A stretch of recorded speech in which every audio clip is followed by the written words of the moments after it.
Just because you're done at a customer doesn't mean you're done.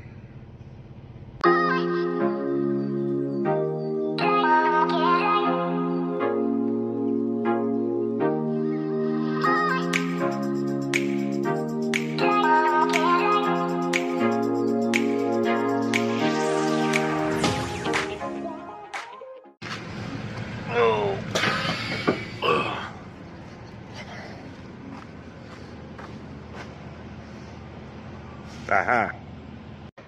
So we gotta slide some tandems and get out of here. One of the common misconceptions that a lot of people have is, I'm empty, I'm done. No, sometimes there's a lot more that goes on with this, because you're gonna need the trailer for the next load. You're gonna need to be ready for the next load. And there's a bit of prep work that has to be done. Well, we're at the truck stop, and one of the things I like to do first is get a shower, because nobody likes you when you smell like a goat. Well, that's better. Now to go get some coffee, and as soon as the sunlight comes up, we'll continue this. At least I made it back to the truck stop. My last company would tell me to just wait a minute and just stay where you're at, and we'll have you something in a minute. And then they just make you sit there till 2 or 3 in the afternoon. I don't play that game anymore. I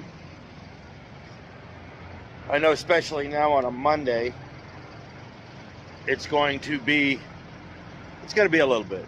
I haven't started my clock yet, so I got a little bit of time. So what I'm going to do now is grab a cup of coffee, wait for the sun to come up, which it should be up in about 30 minutes, and we're going to hit it, figure out what we need to do, and get the trailer ready for the next load. So it's daylight now. So the first thing we need to do is check our fuel. We are full. Usually I try to keep it full up all the time. Let's get to the bag. I may have, yeah. A little high up. There's a hill here. Good grief, I'm 5'8". So let's get up in here. I'm gonna need both hands. That's quite a ways down there. All right, what's it look like? A little dust. There's a couple things we're looking for in here, and that's to make sure there's no blood on the floor. Doesn't appear to be. Get the trash out. Make sure it's thrown away in an approved dumpster. I get really irritable watching people throw all this stuff out of the back of their trailers. Most of these places we go, they don't give a crap about, they'll give a crap about that. That's pork. Or the big chunks. But for the most part, if it's just a little dusty with a little bit of pallet debris, no, most people don't care. But I do get the big chunks out. One of the things you have to decide is whether you need to have the refrigerated trailer dry or not. It's going to be warm today. If I was to do a restart, I'd just leave the doors open, but it's not. So you can open them up and dry them out while you're going down the road, or turn it on. Now, because I had a fresh load and not a frozen load, there's no blood, and it was pretty dry when they brought it over. There's no real moisture in here, so got a little tiny layer of frost on it, but it'll be gone really quick. So now I gotta go call I gotta call in and see what they got for me. Part of being successful in this business is being efficient. If you can do enough stuff more or less off the books and be ready to go when that call comes, like the call just came from me, you can be moving a lot quicker. So let's get back to the truck and I'll explain what happened. So what I'm doing now is I'm going to turn the reefer on to heat everything up. Now, you want to know why I didn't do it beforehand? Well, that's easy enough. The reason I didn't turn it on was because I didn't know what I'd be hauling. There's a good chance around here I could be hauling frozen. There's no point in me trying to heat up the trailer just to try to cool it off again. You know, that if the trailer's already cool, the core is cool, I can have this thing cool down like that. But if I sit there and heat it all up, I got to go cool everything down all over again. Never fails. You're ready to go and somebody walks in front of you and then 9 people are trying to get out. All of you at the same time. I guess I sent out a bat signal or something. But, so, my plan is this. Talk to dispatch. They don't know what I'm going to pick up, but they do know the general area. So, I know where I'm going, and I got a pretty good idea, but I don't know which load exactly. So, in order to save time and get me there in a prompt manner, what ends up happening is I head in that direction. I know how far I need to go before I need to stop. And I got a couple 3 hours, so he knows the general area of where I'm going. We don't have to sit there and waste time. And I can actually get out of there and go. Now, as I was talking about the trailer, one of the deals with the trailer and why, like I said, why I didn't start it till now was all I need to do is heat up the core. I don't need to dry it out. It's going to be warm enough today down where I'm going that once I get down there and open the door, all the humidity will come out of this trailer, and it'll be dry in just minutes because I already have the core temperature of the trailer warm. You're just going to have to get the outside air circulating around, and it'll dry right out. So let's get going. Well, that's not good. Let's clear that. Back up. All right, let's see what happens. Chances are something sounds like it just got a little overheated. So put the seatbelt on. And it's green, so let's go. Some of these newer reefers, the more sensors and computers they put in them, they tend to get a little flakier, a little more temperamental, so you kind of got to keep an eye on them. But it should be all right. So let's get going. So it's been a couple of days. I was going over all the other footage that I shot earlier, and I do apologize for the audio. I don't know what's going on with it. I've been trying all sorts of things to correct it, which is odd because I haven't changed anything, but it's gotten a little odd. So I'm over here in New Albany now, getting ready, ironically, to end another load. Just waiting on the light. Now there's a few things that you need to do before you get empty. If you know what you're doing, if you know what load you're going to have, or like I did on that last load, knew where I was going, or at least which direction I was doing, chances are you're going to need fuel. And if you're going to pick up refrigerated, but you know you're getting live unloaded and you're not going to burn much fuel, go fill up and go get your reefer filled up on the way down. There's a couple different reasons for this, because when you're empty, like with this last load, if I'm on fumes, there's nowhere en route I can get fuel until I come back out. So I'm gonna put probably another 90 miles on before I get to one of my fuel stops. Yeah, I could probably put a few gallons on a splash at that Pilot there, but we don't do Pilot fuel for a myriad of different reasons.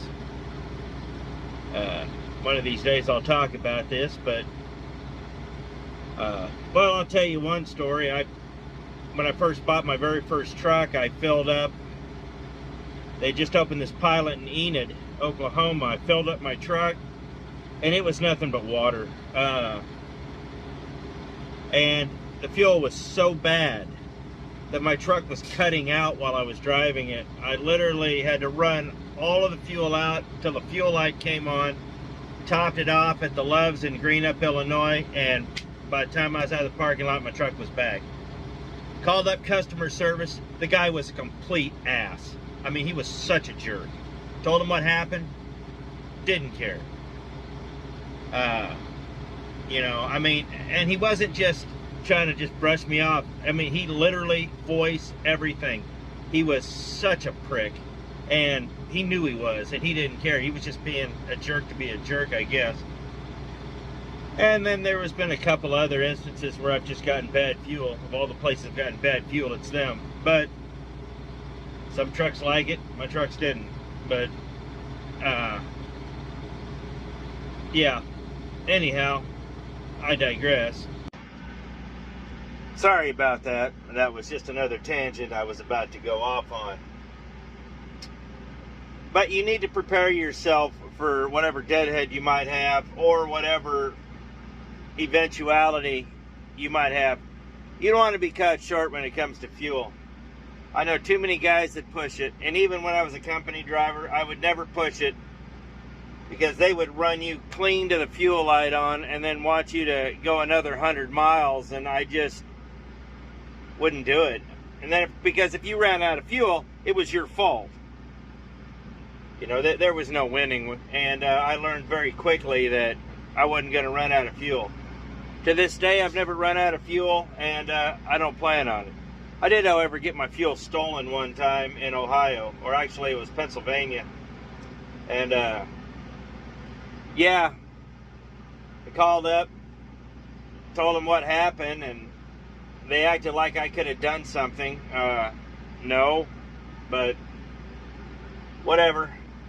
That was, I don't know, probably 12 years ago maybe, but I digress. So you need to think about where you're going to be and what you're going to be doing at the end of your run. Now, like I said, you might not know what you're doing, and like I stated, that's why I didn't heat up my reefer. That's why I didn't do a lot of things.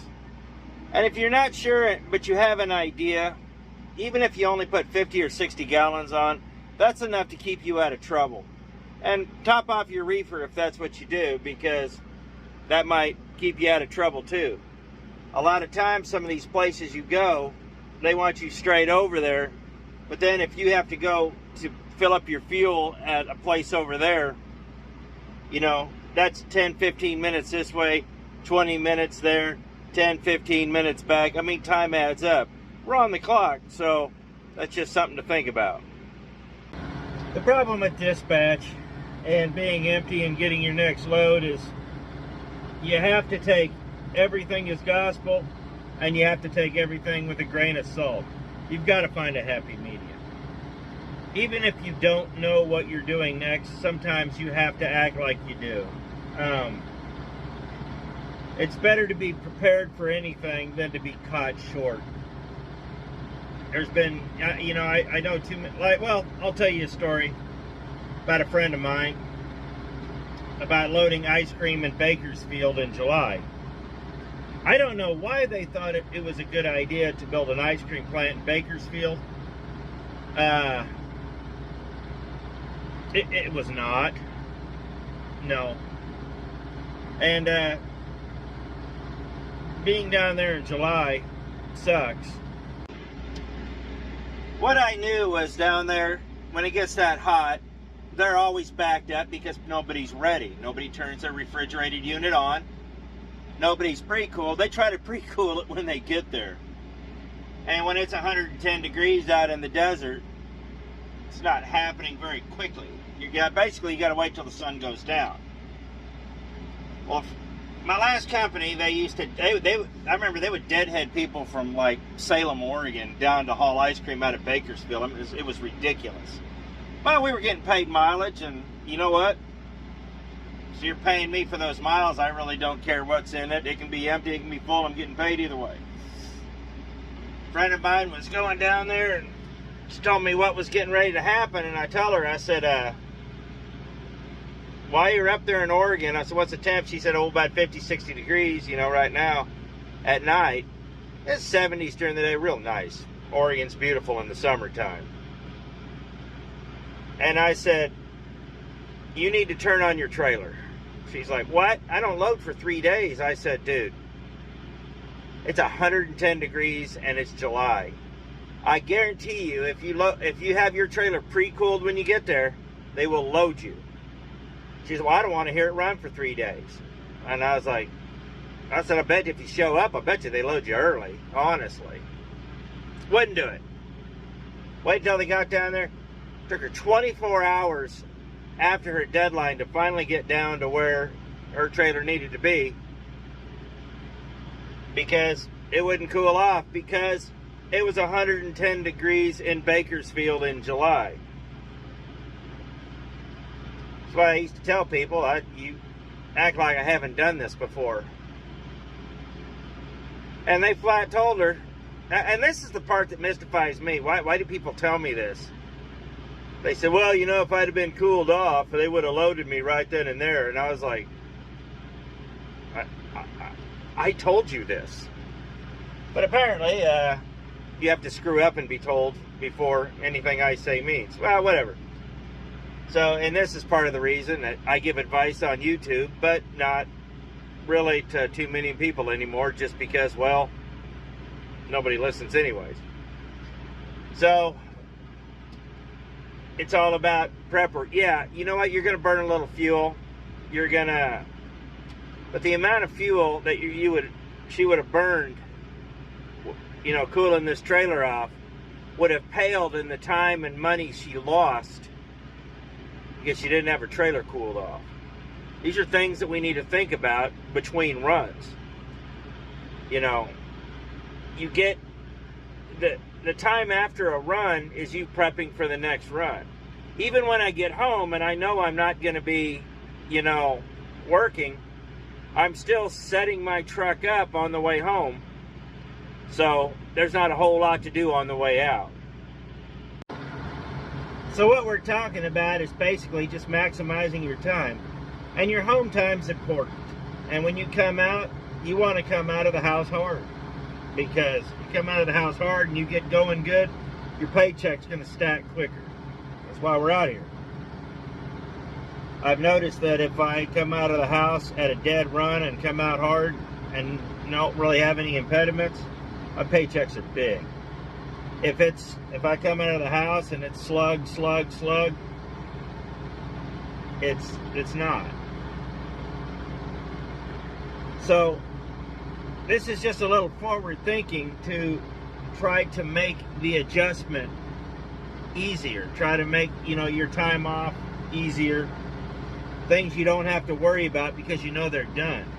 I would much rather go home with a full tank of fuel and the reefer full up. That way, when I head out to the meat yard, I don't have to stop. That's more time. I don't have to screw it. I'm going to have to, mess with it anyways. But at least, my situation is in a good spot. Where I live, if I come home on fumes, I'm going to have to pay cash for fuel. There's no real fuel stops anywhere around me within oh, good grief. Now that I'm thinking about it, any of the chains is probably 45, 50 miles away to the nearest one. And if I remember correctly, I think that's a franchise. Of course, now I could get it on the turnpike, but I would have to get on the turnpike and then come back around. So, yeah. Yeah, we don't do that. So, basically all I'm getting at is just being prepared. You may not know what you're doing. That's fine. But at least prepare yourself for any eventuality to where you might be caught short. It's forward thinking.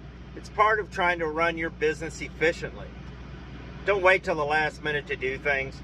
Don't wait till you're told sometimes, especially if you own the truck. If you own your truck, you know what you need to do. you know exactly what you need to do. You made it this far. You know, figuring out what you need to do to run your business efficiently helps put you over the line. Even as a company driver, guys, even as a company driver, you know, there's a few games you have to play, but if you're in a good spot, like, and you know you're going to need a washout, just head to the washout. Or you know you're going to need this, or you know you're going to need that, just head there. You know, put yourself in a good situation for any eventuality. Like, that's all I'm getting at. Just be prepared. Try to be more efficient and get everything you need done between the runs. You know, it may come down to personal things. It might come down to, you know, things like cleaning out the trailer, sweeping it out, just all sorts of little things like that. The ancillary stuff that you really don't want to break up your run to do. You know, if you break up your run, you're deadhead. You got to stop here, and then you got to stop in about 3 different places to do something that you could have done on the way down, or you could have done once you got stopped. You're wasting time. We're not in this business to waste time. We're in this business to make money. Oh, goody. The amber light's on.